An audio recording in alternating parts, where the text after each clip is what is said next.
Após o interregno, retomamos então o estudo.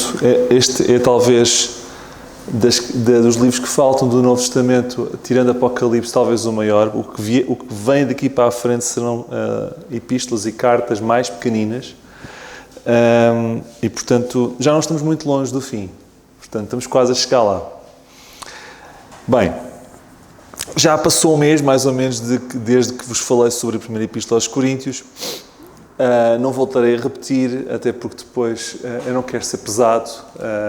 Felizmente ninguém dorme aqui em cima de janelas, porque não corríamos o risco de alguém cair como eu e o Tico. Vocês estão bem sentados e não há nenhum problema aqui na estrutura. E eu não quero abusar. Na primeira epístola aos Coríntios, aqueles que se recordarão, ou aqueles que estiveram cá e que se recordam, nós vimos um apóstolo Paulo, deixem-me dizer-vos, e não levem a mal, zangão. Um apóstolo Paulo a pôr a igreja no sítio. A pôr a igreja no sítio no que toca à doutrina e no que toca à disciplina. Segundo a epístola aos Coríntios, nós vemos um Paulo diferente. Vemos um Paulo macio. Vemos um Paulo sensível. Vemos um Paulo a apelar ao coração. Vemos um Paulo completamente diferente. Eu acho, não tenho a certeza, a primeira e segunda epístola aos Coríntios são como um belo par de sapatos. Nunca podemos comprar só um. Nós precisamos dos dois. Porque os dois permitem-nos conhecer Paulo nas duas facetas. E permite-nos perceber, nós como crentes, como é que nós devemos ser. Porque assim como Paulo, na primeira epístola aos Coríntios, era firme, na segunda epístola aos Coríntios era gentil e sensível. E é assim que devemos ser. Sensíveis, mas firmes. E esta dicotomia não é fácil, não é? Mas Deus ajuda. É Ele que nos ajuda. Mas é isso que devemos ser. E é curioso, porque a primeira epístola aos Coríntios e a segunda epístola aos Coríntios, à parte de toda a doutrina que tem, a forma como revela a personalidade de Paulo, ensina-nos como é que nós também devemos ser. É muito interessante e vamos ver isso hoje. Rapidamente, nós vemos que, estou na introdução, vemos que Paulo aqui apresenta-se de uma forma completamente diferente do que da epístola aos Coríntios. Se lerem agora o primeiro capítulo, versículo 8, podem ler o que é que Paulo diz. Não queremos, irmãos, que ignoreis a tribulação que nos sobreveio. Na Ásia, pois que fomos sobremaneira agravados, mais do que podíamos suportar, de tal modo que até da vida desesperamos. Como é que é? Paulo está a dizer que desesperou da própria vida.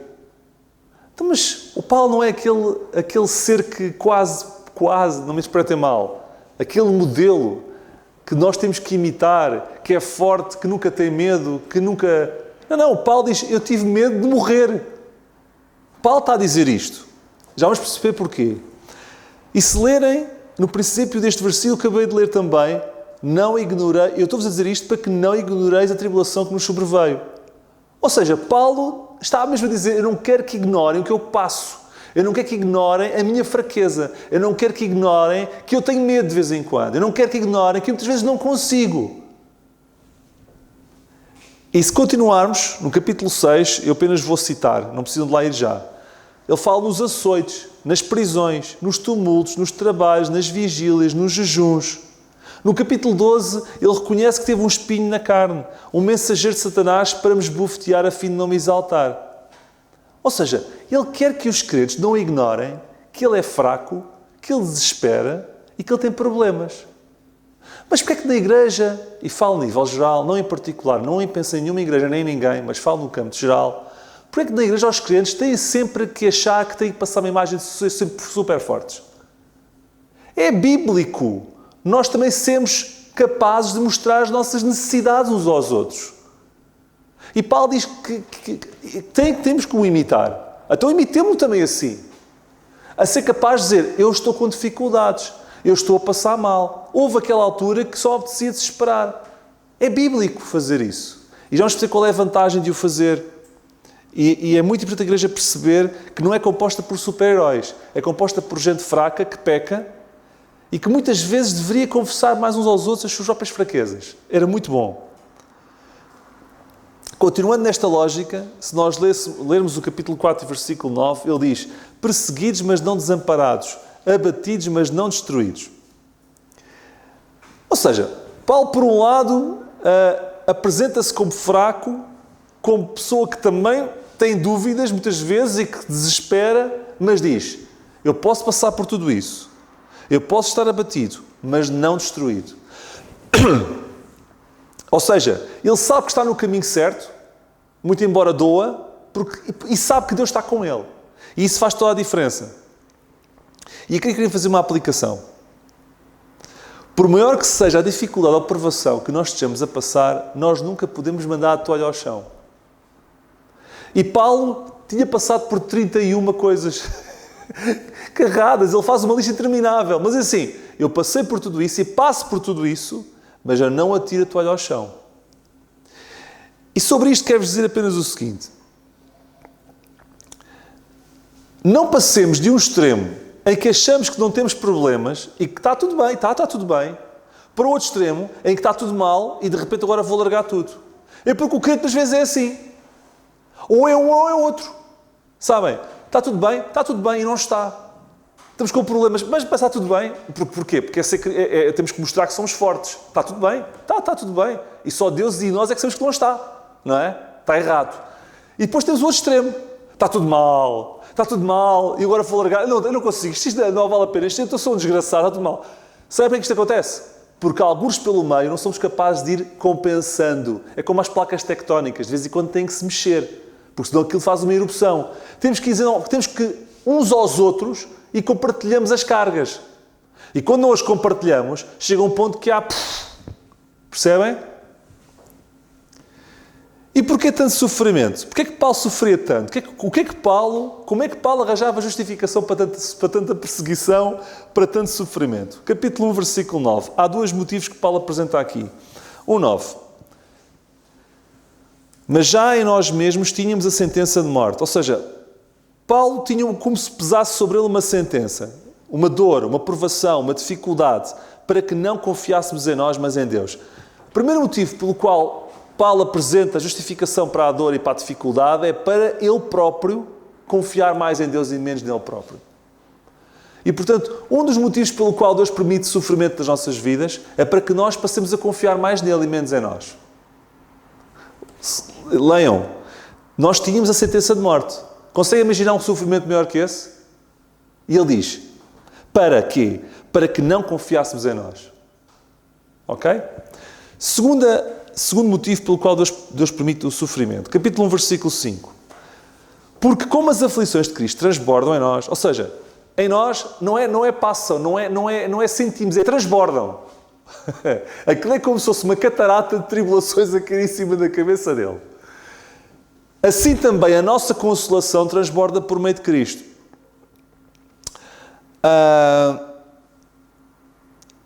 Ou seja, onde é que eu tenho isto? Ou seja, o apóstolo Paulo, pelas provações que estava a ter, ele automaticamente tinha capacidade para depois consolar outros que passassem pelas mesmas dificuldades. E ele diz isso mais à frente, versículo 4. Aliás, diz antes, versículo 4. Que nos consola em toda a nossa tribulação, para que também possamos consolar os que estiverem em alguma tribulação. Com a consolação que nós mesmos somos consolados de Deus. Eles não podem ser consolados de uma tribulação se não passarem pela tribulação. E não podem consolar outros sobre uma tribulação se eles próprios também não a experimentarem antes. Então Deus também dá a tribulação para que eles possam ter os recursos, não só para eles próprios, como para depois dizer, eu já passei por lá e o caminho é este. Estão a perceber? São os dois motivos que Paulo apresenta, mas haveria muitos outros. Eu não vou falar sobre isso hoje. E estou a terminar a introdução dizendo apenas isto. Esta epístola pode ser dividida de várias formas.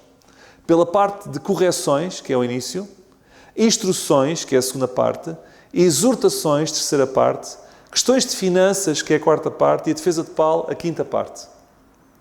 20 minutos, está bem? Vamos ver isto. Correções. Versículo 1 do capítulo 1. Paulo, apóstolo de Jesus Cristo, pela vontade de Deus, e o irmão... pela vontade de Deus. Deixa-me só dizer uma coisa.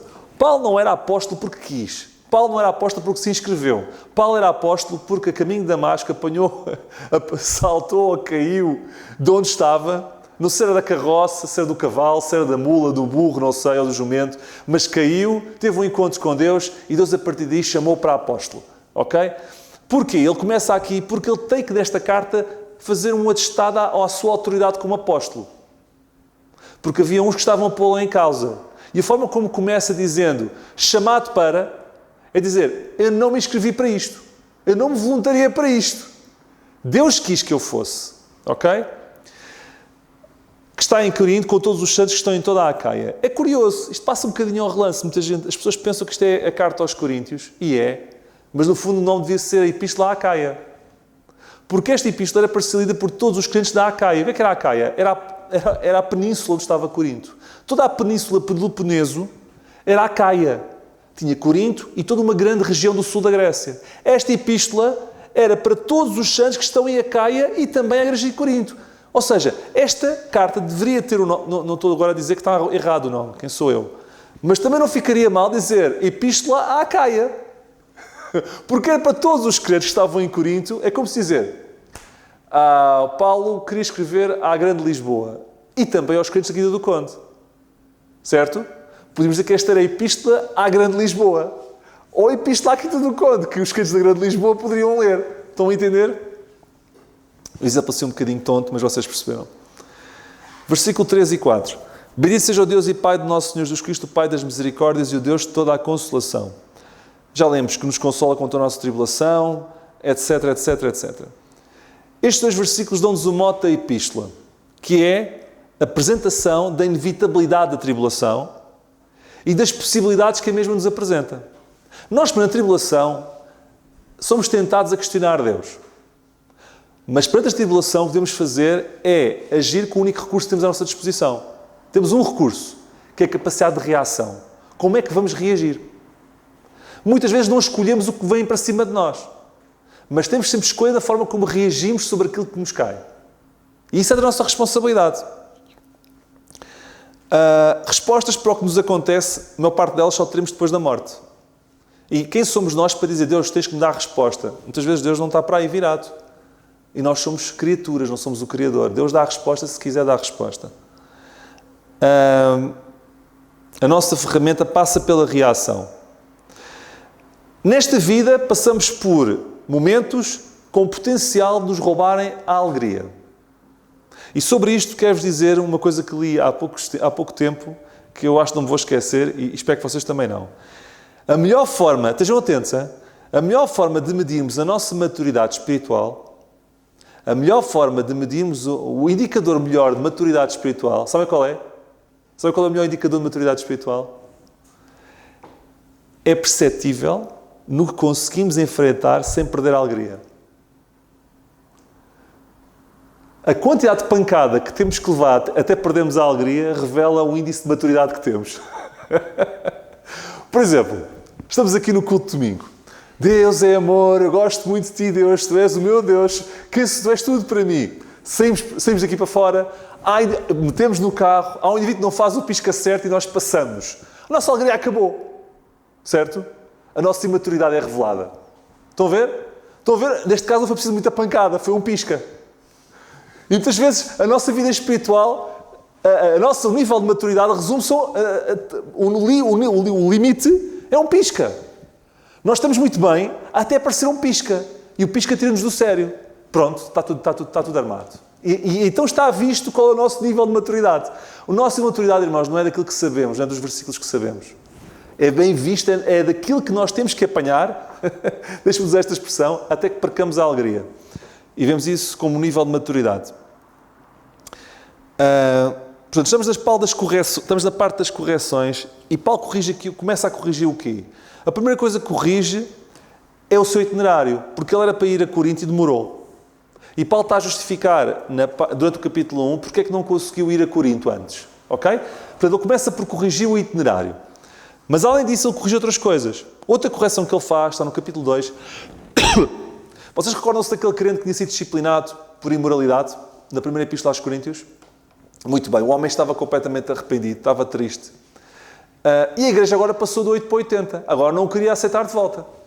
E Paulo tem que corrigir a igreja. A dizer assim, verso 2:7. De maneira que, pelo contrário, deveis antes perdoar-lhe e consolá-lo, para que o tal não seja de modo devorado de demasiada tristeza. O homem estava profundamente arrependido. E a igreja como levou nas orelhas tanto de Paulo e sentiu-se com aquilo tão queimado, não, que tu agora praticamente não tens lugar aqui. Deixem-me, antes de dizer o que quero dizer, eu só queria destacar uma coisa. Nós somos, muitas vezes, ou lá está, são os dois extremos. Ou somos tolerantes demasiado em relação ao erro e permitimos tudo, ou de repente somos quase juízes e julgamos tudo. E falta-nos o equilíbrio. Estão a perceber? Na igreja, muitas vezes, ou somos tolerantes demais e permitimos tudo, ou somos criteriosos demais e não permitimos nada. E é importante o equilíbrio. E Paulo estava uma vez mais a dizer o equilíbrio não permitir, lá está, firmeza e ser gentil na mesma e ter coração. Firme na verdade, a partir do momento que ele se arrependeu, meus amigos, a firmeza não tem razão de ser agora. Estão a perceber? Queria destacar o versículo 10 e 11 deste capítulo 2, em que Paulo acrescenta sobre este assunto. A quem perdoares alguma coisa, também eu. Porque o que eu também perdoei, se é que tenho perdoado, por amor de vós o fiz na presença de Cristo, para que não sejamos vencidos por Satanás. Muitas vezes nós ignoramos esta passagem. Quando nós não somos capazes de perdoar, nós estamos sujeitos ao ataque de Satanás.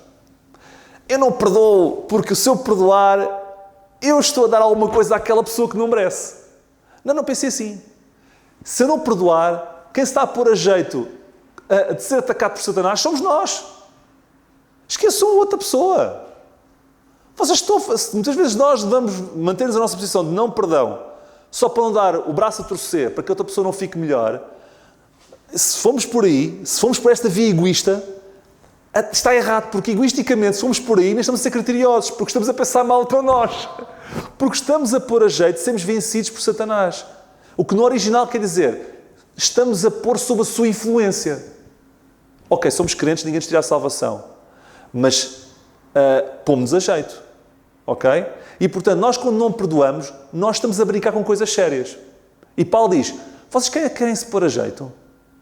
Aquela pessoa que quer pedir perdão, já pediu perdão N vezes, vocês não a aceitam, não o perdoam. Querem se pôr a jeito? E muitas vezes nós precisamos de ouvir isto também. Porque não ignoramos os seus ardis. Ou seja, não ignorem a estratégia de Satanás. Porque ele não dorme. Ele está sempre à volta a procurar atacar. Não ignorem. Portanto, esta era a segunda correção. Vamos para a parte das instruções. Começa no capítulo 2, versículo 14 ao 6, 10. Capítulo 6, versículo 10. Em que Paulo aqui dá instruções sobre o seu ministério e dá instruções sobre o nosso ministério. Ele fala sobre o seu ministério e fala também sobre o nosso ministério. Capítulo 4, versículo 1. Porque tendo este ministério, segundo a misericórdia que nos foi feita, não desfalecemos. Mas vemos mais vezes que Paulo não pediu este ministério, o mesmo foi-lhe colocado por Deus, e desde então foi recebendo progressivamente revelações do mesmo, desde Atos 9. 4:7. Sobre este ministério, ele queria continuar e disse mais algumas coisas. Temos, porém, este tesouro em vasos de barro, para que a excelência do poder seja de Deus e não de nós. Paulo tinha noção do valor do seu ministério ao chamar-lhe tesouro. Ok? Este versículo é interessante porque revela uma relação inversa. Leiam comigo. Temos, porém, este tesouro em vasos de barro. Não vocês não vê coisas que são completamente opostas? Um vaso de barro é uma coisa, um tesouro é outra. E esta relação inversa diz muito. Diz o quê? É impossível. Ser vaso de barro diz a nossa natureza. Nós somos fracos. Nós somos vasos de barro. E Paulo considerava-se fraco, um vaso de barro, tendo em conta aquilo que recebeu, que era um tesouro. Quanto mais nós nos consideramos, quanto mais orgulhosos nós somos, menos vasos de barro somos. Estão-me a entender? E quanto menos vasos de barro nós nos consideramos, menor importância damos ao tesouro que temos. Paulo dava importância ao tesouro que tinha porque se considerava aquilo que verdadeiramente é aos olhos de Deus, um vaso de barro. E, portanto, quanto maior, esta relação inversa é importante, para um lado ou para o outro. Quanto maior, a ideia que nós temos de nós próprios, o orgulho que nós temos, quanto mais inchados nós tivermos, menos valor têm as coisas de Deus para nós e o ministério que nós temos. E Paulo como porque se considerava um vaso de barro, o seu tesouro estava naquilo que tinha sido dado por Deus. Isto é muito relevante, ok? E depois há uma coisa importante. Ele diz assim, para que a excelência do poder seja de Deus e não de nós. É impossível, se nós nos considerarmos muito, que o poder que emana do nosso ministério venha de Deus. O poder que emana do ministério de uma pessoa que se considera muito é humano, não é divino. Isso não produz vida. O poder que emana de uma pessoa que tem um ministério e que se considera vaso de barro, esse sim é que vem de Deus. E essa relação inversa é importante que exista sempre. De outra forma, o poder que daí emana não é o certo. Faço-me entender? Capítulo 4, 8 a 10. Em tudo somos atribulados, mas não angustiados, perplexos, mas não desanimados, perseguidos, mas não desamparados, abatidos, mas não destruídos. Paulo tinha todos os motivos para desfalecer, para desanimar. E agora vou fazer aqui uma retrospectiva do que Paulo passou. Paulo começa o seu ministério em Damasco, ok? Não começa, mas é como se começasse, porque ele recebe as revelações progressivamente. Mas enfim, ele começa a partir de Damasco. Sabe como ele começa o ministério dele? Sendo atirado para fora da cidade num cesto de lixo. Epá, é uma forma épica de começar o ministério. Ele começa o ministério a fugir de Damasco, no cesto do lixo, a ser tirado para fora da cidade, para não ser morto. Está tudo dito. Depois vai para Listra. Estou a acelerar, hein? Não foi logo, mas depois vai para Listra mais tarde e praticamente o deixou como morto. Ao ponto de acharem que ele tinha morrido. Ok? E até há alguns que acham que foi nesse momento que ele teve aquelas visões, que foi ao terceiro céu e tudo mais. Não vou por aí, não sei se foi, se não foi. Isso é outra história. Não vou opinar. Mas pode ter sido. Depois, Paulo vai para Atenas, vai para Corinto, vai para Éfeso. Em Atenas, envolve-se no Areópago, momento de tensão, tem que se justificar perante aquela gente toda. Vai para Éfeso, é perseguido. Antes disso, vai para Filipos, é preso. Depois vai para Corinto, depois vai para Atenas, e depois vai para Atenas, para Corinto, e depois para Éfeso, para a Ásia. E em Éfeso é outra vez maltratado, ok? Já para não falar dos naufrágios. E o homem diz, em tudo, pudera, somos atribulados, mas não angustiados, perplexos, mas não desanimados. E sobre isto, eu só vos quero dizer uma coisa.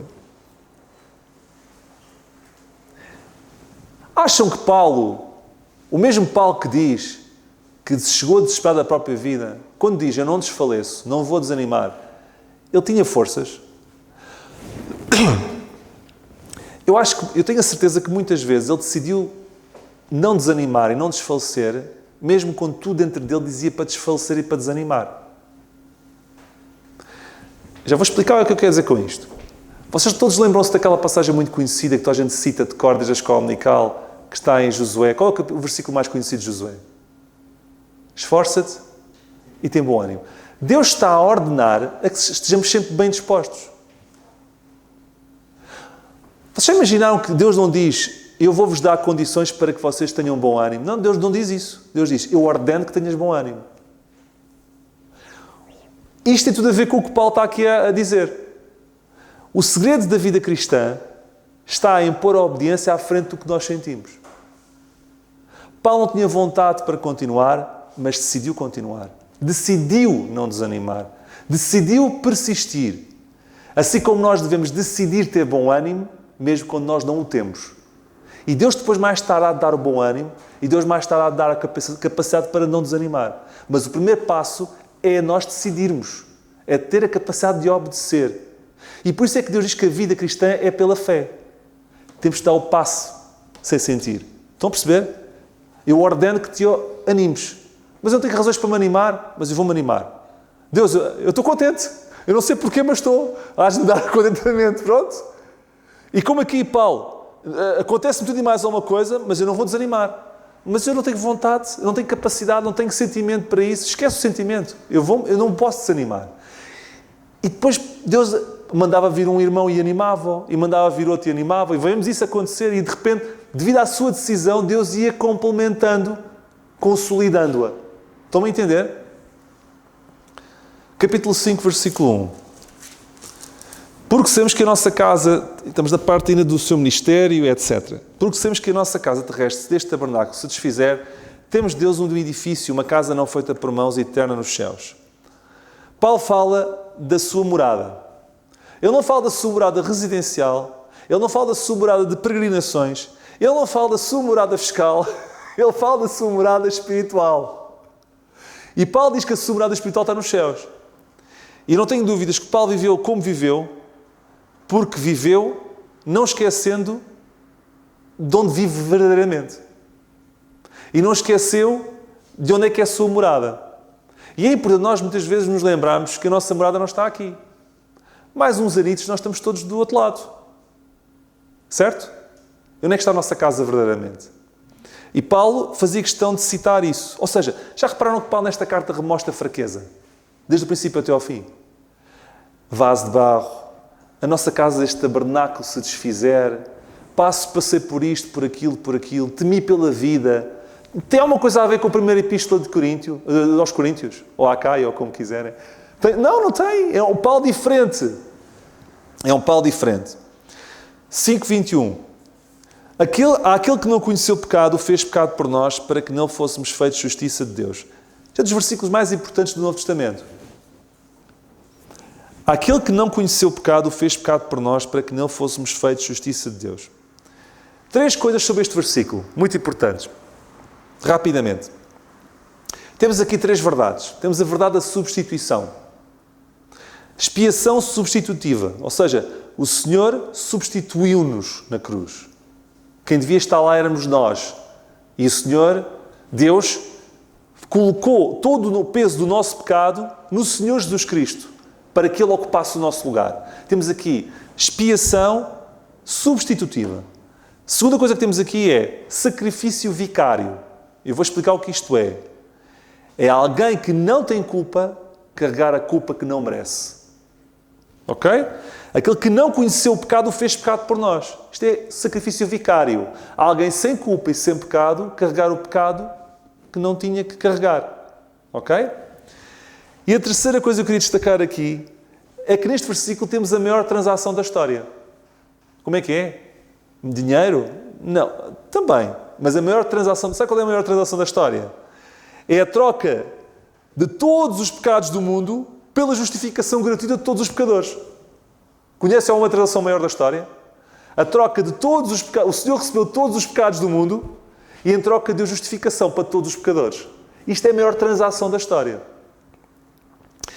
E se eu escrevesse este versículo de uma forma muito simples, versículo para principiantes, mesmo para aqueles que se enervam passado um pisca, ok? Então a gente entendia este versículo, era assim.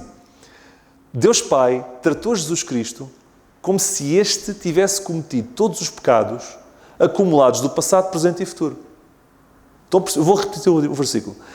Deus Pai tratou Jesus Cristo como se este tivesse cometido todos os pecados acumulados do passado, presente e futuro. Estão a perceber?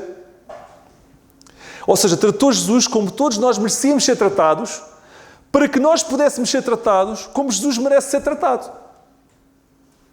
E este é o resumo do versículo. A seguir nós temos exortações, que vai desde o capítulo 6, versículo 11 ao capítulo 7. E Paulo aqui adverte os coríntios a não copiarem o mundo, a não se associarem ao mundo e às suas práticas. 6,14. Não vos prendais um jugo desigual com os infiéis, porque sociedade tem a justiça com a injustiça e comunhão tem a luz com as trevas. Isto não tem só a ver com o casamento, tem a ver com negócios, tem a ver com todo tipo de alianças que se possam existir e todo tipo de dificuldade que possa existir para que possamos caminhar juntos, ok? Concórdia entre Cristo e Belial, ocupar teu fiel com o infiel, etc.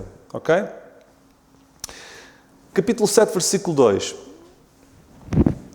Vejam o Paulo, não é um Paulo autoritário, é um Paulo a pedir para que o recebam. Recebei-nos em vossos corações. A ninguém agravamos, a ninguém corrompemos, de ninguém buscamos o nosso proveito. Estão a ver o apóstolo Paulo? Porquê é que ele diz isto? Porque havia aqui uma cena de falsos profetas e falsos apóstolos que seguramente andavam a minar a credibilidade de Paulo.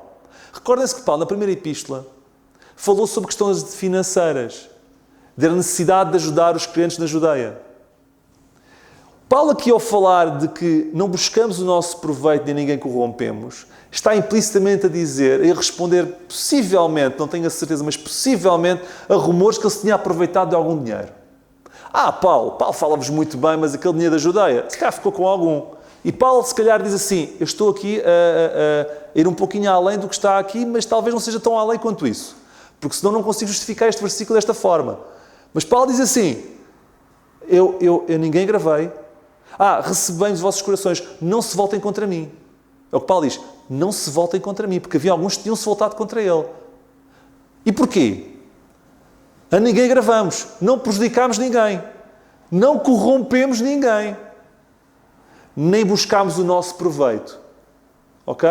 Eu entendo isto, possivelmente, com essa questão de poder ter havido alguém que pudesse, lá está, difamar o apóstolo Paulo, que pudesse ter-se aproveitado de alguma forma dos crentes. O que Paulo faz aqui, eu acho interessante, é que Paulo sabe, ele perante um problema, ele não o ignora. Que é outro problema das igrejas muitas vezes. Quando existem problemas, não se falam uns com os outros. Ignora-se, achando que o problema se vai resolver. Havia aqui um problema e Paulo vai direto a eles, mas vai com pinças. Eu não quero que fiquem chateados comigo. Sei que têm isto contra mim, mas eu quero-vos explicar que não tem nada a ver com isso. E pronto, e o assunto ficou esclarecido e Paulo esclarece. E é assim que devemos fazer. Se temos um problema com alguém, não ignoremos que temos esse problema. Vamos ter com esse cliente ou com essa cliente dizer assim, olha, aconteceu isto. Se calhar eu não agi bem, ou achei que tu não agistes muito bem. Mas vamos nos entender. Estão a ver? É assim que devemos fazer. É resolver as coisas uns com os outros. Questões de finanças. Capítulo 8 e capítulo 9. Isto é um voo, está bem? Eu não posso abordar isto muito a fundo. Se bem que esta epístola mereceria uma abordagem mais a fundo, como todas as outras. Paulo aqui fala de compromisso nas coletas para a ajuda dos crentes mais pobres. E diz que outras igrejas bem mais pobres contribuem muito mais. E neste campo, Corinto tinha falhado. Vocês recordam-se que eu falei que Corinto era uma igreja que vivia numa zona muito rica, era Las Vegas da zona. Era uma zona bastante afamada, rica, e portanto eles viviam bem. Eles tinham condições. E o facto de, historicamente e culturalmente, isso ser uma realidade, é corroborado por esta epístola, em que Paulo diz que vocês têm condições para dar mais e não dão. Ok? Mas porquê é que Jerusalém passava necessidades? Porque, de acordo com o programa do reino, como se devem lembrar, os crentes tinham que dar tudo o que tinham e seguir a Cristo. Certo? O programa do reino foi suspenso. Eles deram tudo. Já não tinham. E passaram necessidades. Segunda razão. Eles viviam em comunhão, em comunidade. Dá-se, depois da ressurreição de Cristo, dá-se a perseguição. E essa comunidade dissipa-se. Cada um vai para um canto. E, portanto, a mais-valia que eles tinham, que era viver como juntos, deixou de existir porque deixaram de viver juntos. O que isso acentuou muito mais as dificuldades económicas. Porque, como tinham tudo partilhado, certo? Deixaram de ter as coisas, o acesso às coisas, porque deixaram de estar juntos. E, portanto, houve uma grande dificuldade financeira que foi agravada, segundo a história, por uma grande fome que atingiu Jerusalém nesta época. Eu não sabia disto, descobri há pouco tempo. E que seguramente também explica as dificuldades económicas. Porque se calhar podia haver alguém que podia plantar uma coisita, etc. A fome também não ajudou. E, portanto, a fome, a mudança do programa e o facto de deixarem de viver em comunidade levou a que este tipo de dificuldades existissem para os crentes da Judeia. E criaram-se bolsas de pobreza. Capítulo 8, versículo 1. Ainda sobre isto. Também, irmãos, vos fazemos conhecer a graça de Deus dada às igrejas da Macedónia. Eu acho curioso que a igreja da Macedónia eram igrejas muito pobres. Elas contribuíram. Paulo podia ter dito assim: vos fazemos conhecer a contribuição das igrejas da Macedónia, a perda. Mas Paulo diz: queremos conhecer a graça que eles receberam. Estão a perceber? Não sei se percebem. Paulo não diz: eu queria-vos dar a conhecer a contribuição voluntária da igreja da Macedónia. Aquilo que eles abdicaram. Não. Eu quero-vos dar a conhecer o que eles ganharam. E depois Paulo explica. Como em muita prova de tribulação, ou seja, no meio de condições dificílimas, houve abundância de gozo, o que prova que a alegria não, mesmo em contextos difíceis, podemos estar alegres. Porque diz aqui que em abundância de tribulação, ou em muita prova de tribulação, houve abundância do gozo, quer dizer que o gozo não depende das circunstâncias, certo? E como a sua profunda, não é pobreza mais ou menos, profunda pobreza, abundou em riquezas de sua generosidade. Ok? E termina dando que deram voluntariamente. Muitas vezes temos aquela ideia que as nossas dádivas devem ser proporcionais aos rendimentos. Eu quero-vos dizer que isso não é bíblico. Como é que é? Mas está errado dar 10%. Não, cada um dá o que quer, até pode dar 5%, pode dar 20%. Mas estabelecer essa regra não é correto. A regra verdadeira é que as dádivas devem ser não proporcionais, mas sacrificiais. Eu vou explicar. Quando damos temos que chorar. Não. Quando damos temos que dar alegres. Quando digo sacrificiais é que tem que nos custar alguma coisa. Vocês lembram-se quando David foi comprar a eira do campo de Ornã? Campo esse que viria a ser a base onde iria ser assento o templo de Jerusalém pelo seu filho Salomão. E o Ornã, quando soube para que efeito era, disse assim: David, eu não quero dinheiro nenhum. Leva, isto é para Deus. E David diz assim: jamais irei entregar alguma coisa a Deus que não me custe. E ele ali estabelece o princípio da dádiva. A dádiva não é proporcional, é sacrificial. Quer seja 10, seja 20, ou 50 euros, ou 5 euros, ou 1 euro, ou o que for, aquilo tem que representar para nós um custo, algum tipo de sacrifício. A base da oferta é sacrificial, muito mais do que proporcional. Ok? E, portanto, deixemos aquela coisa de proporção em face aos rendimentos. Não, temos que dar aquilo consoante o sacrifício, mais do que a proporção. E Paulo apela então aos coríntios para imitar os macedónios.